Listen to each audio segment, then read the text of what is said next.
So again, Inmate Movie Movies brought together a group of the most well-known Marvel YouTubers to make a series of videos where every YouTuber would pick one scene out of any MCU movie and explain why that scene was significant and why that film was great, or even why the MCU as a whole is great. So today I'm going to join in on the series and make my pick for the MCU's one marvelous scene.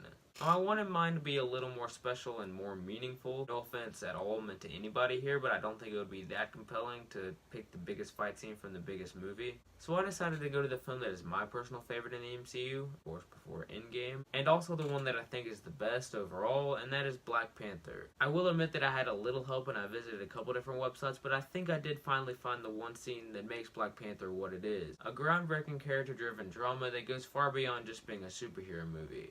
So without further ado, here's my video for Black Panther's One Marvelous Scene. This scene comes just minutes after Killmonger, the film's villain, has evidently just killed our main protagonist, T'Challa. So we, the audience, are pretty mad with Killmonger, and it's been made abundantly clear that he is a threat, something that even the most standard villains do a good job of accomplishing. Currently, Killmonger is taking the magic herb so that he can travel back to the ancestral plane where we saw T'Challa visit earlier in the movie. Right off the bat, the setting is noticeably different. Instead of being out in the field like T'Challa was, Eric is back in the apartment that he grew up in as a child.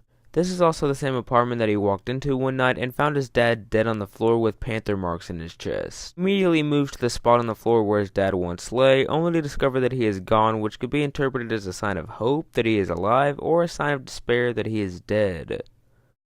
Seeing that his father is gone, Killmonger seems unfazed and ever so tough, which is a demeanor that he has put on for the entire film up to this point, and is perhaps one that he's been hiding behind the entire time.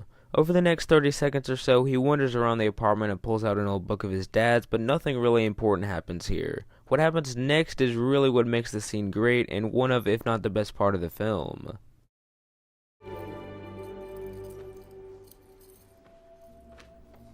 What did I tell you about going into my things? Killmonger's father has returned, and Killmonger himself has returned to the form of a kid. This shows that no matter how tough he acts, he has a layer of humanity to him and isn't just what he appears to be on the outside, making it easier to empathize with him, and also him just a more layered character as a whole. I also think that this symbolizes how Marvel films can bring any age person back to being a child, but that doesn't have a ton to do with this scene, so moving on.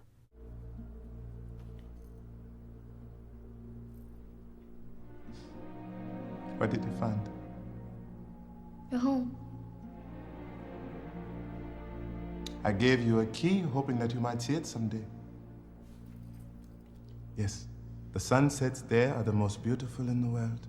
Killmonger says that he found his father's home, of course meaning Wakanda. This could also be interpreted as his father's home being his plans to use Wakandan vibranium to help the rest of the world, which would help explain why Killmonger naturally grew up hating Wakanda and how they consistently hid themselves from the rest of the world that desperately needed their help.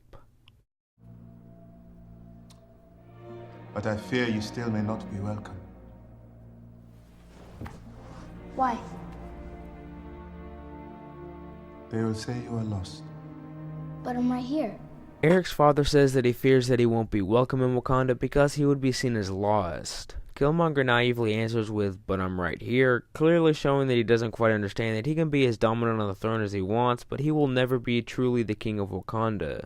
This line also foreshadows the end of the movie, where pretty much everyone in Wakanda that he had seemingly gained control over would turn on him, making right the prediction that Eric would not be welcome here.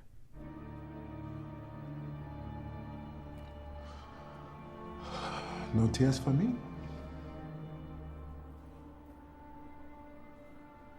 Everybody dies. It's just life around here.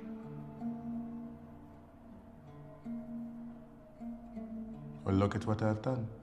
Eric's father then asks why he has shed no tears for him. This is perhaps the most telling part of the scene. Killmonger's answer shows that like the rest of the movie, he's once again putting on the tough guy look, but as we can see by the tears running down adult Killmonger's face, on the inside he is human.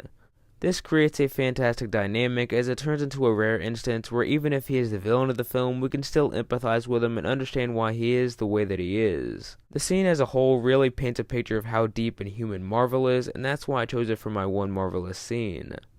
Compare it with another superhero movie from a similar cinematic universe, Justice League. This film tries to create the same fun and energetic feel that the MCU does, but right here is where it fails. Steppenwolf, the antagonist, is set up as a dangerous villain, but he never has anything close to the scene that Killmonger has, which makes him feel shallow, less layered, and overall uninteresting. Yes, that's referring to just villains in this instance, but I think it's also overall very symbolic of how the MCU manages to stay ahead of every other cinematic universe that tries to compete with them. Instead, we are both abandoned here.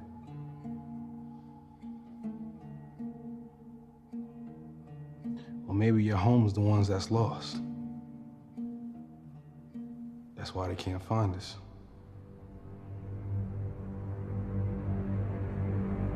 The scene ends with Killmonger telling his father about how Wakanda is lost and needs to find them, and his father realizes the tyrannical villain that he's created. We're then brought back into the real world, both on a literal and emotional level, as the camera moves back into the Wakandan cave, and we, the audience, are burst back into the reality that while Killmonger is emotionally relatable, he is still the villain.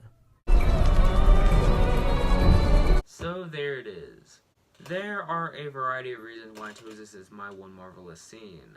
I love Black Panther, and I wanted to find out why I love it so much and how it is the way it is. I also wanted to be a little bit different, and as of the making of this video, nobody else has made a one marvelous scene from Black Panther.